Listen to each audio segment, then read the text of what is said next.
اگر پیشاب قطرہ قطرہ کر کے آنے لگے تو 1 پاؤ انگور روزانہ کھائیں۔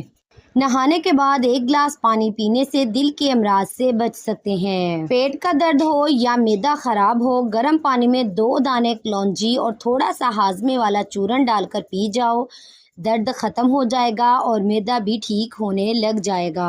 برسات کے موسم میں بستر اور گدوں وغیرہ کو نمی سے بچانے کے لیے ٹالکم پاؤڈر استعمال کریں۔ اگر آپ کا لوہے کا فرنیچر زنگ آلود ہو گیا ہے تو تارپین کے تیل کو کپڑے پر لگا کر اسے صاف کر لیں۔ اگر آپ مچھر کے کاٹنے کی وجہ سے تکلیف دہ خارش کا شکار ہیں تو اس جگہ پر تھوڑا سا صابن لگائیں، خارش فوراً غائب ہو جائے گی۔ نہار منہ 1 چٹکی کالا نمک روزانہ کھانے سے دل مضبوط ہوتا ہے۔ ادرک شوگر کی بیماری ختم کر دیتا ہے۔ بار بار پیشاب تنگ کرنے لگے تو بڑی الائچی پانی میں بھگو کر پانی پی لو، پیشاب آپ کو بار بار تنگ نہیں کرے گا۔ چاولوں سے زیادہ گندم استعمال کیا کریں کیونکہ چاول وزن بڑھانے میں اہم کردار ادا کرتے ہیں۔ سر درد کا بہترین علاج، 1 لیمو لیں اور اسے کاٹیں، پھر اس کو اپنی پیشانی پر ملیں، سر درد ٹھیک ہو جائے گا۔ کھانے سے پہلے ہمیشہ تھوڑا سا نمک چکھنے کی عادت ڈالیں، اس سے انسان بہت سے امراض سے محفوظ رہتا ہے۔ اگر آپ کا چاندی کا زیور کالا ہو گیا ہے تو اس پر ٹوتھ پیسٹ لگا کر اچھی طرح ملیں اور صاف کر لیں۔ اگر آپ کے گھر میں چونٹیاں اور کاکروچ بہت زیادہ ہیں تو ان سے چھٹکارا حاصل کرنے کا آسان طریقہ یہ ہے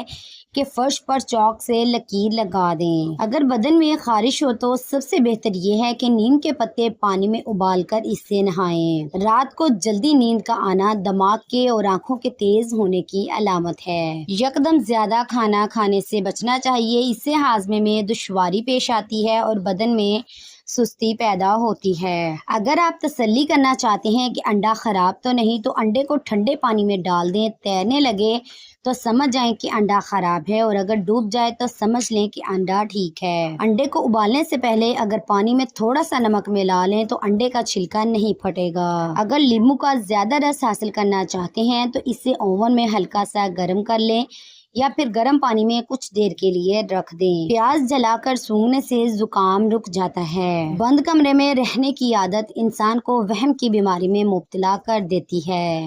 جو عورتیں کھانے میں نمک زیادہ ڈالتی ہیں ان گھروں میں بیماریاں زیادہ آتی ہیں۔ اگر کھانا کھانے سے پہلے 2 چمچ شہد میں تھوڑی سی دار چینی ڈال کر کھا لیں تو کھانا جلدی ہضم ہو جاتا ہے۔ کثرت سے نیکی کرنے سے شرافت بڑھتی ہے اور لوگ ہمیشہ شکر گزار رہتے ہیں۔ دانت کھٹے ہو جائیں تو بادام کھا لیا کریں، اس سے کھٹا پن دور ہو جائے گا۔ موٹاپا کم کرنا ہے تو گندم کی روٹی استعمال کرو۔ دودھ میں سونف ڈال کر روزانہ پی لینے سے پٹھوں کی کمزوری، بدن کی کمزوری، اعصابی کمزوری اور جلد کی کمزوری دور ہوتی ہے۔ روزانہ استعمال کرنے سے بوڑھے بھی جوان ہو جائیں گے۔ پاؤں یا ہاتھوں پر پسینہ زیادہ آتا ہو تو پانی میں لیمو کا رس یا سرکہ شامل کر کے پی لیں۔ انگور سے خشک میوہ یعنی کشمش بھی تیار کیا جاتا ہے اور یہ وہ پھل ہے جو سال بھر آسانی سے ملتا ہے اور انسانی صحت کے لیے فائدہ مند ہے۔ گھر میں بچی ہوئی کافی کو ضائع کرنے کی بجائے لان میں پودوں میں ڈال دیں، یہ بہت اچھی کھاد کا کام کرتی ہے۔ Please like, share, comment and subscribe my Hanan voice channel.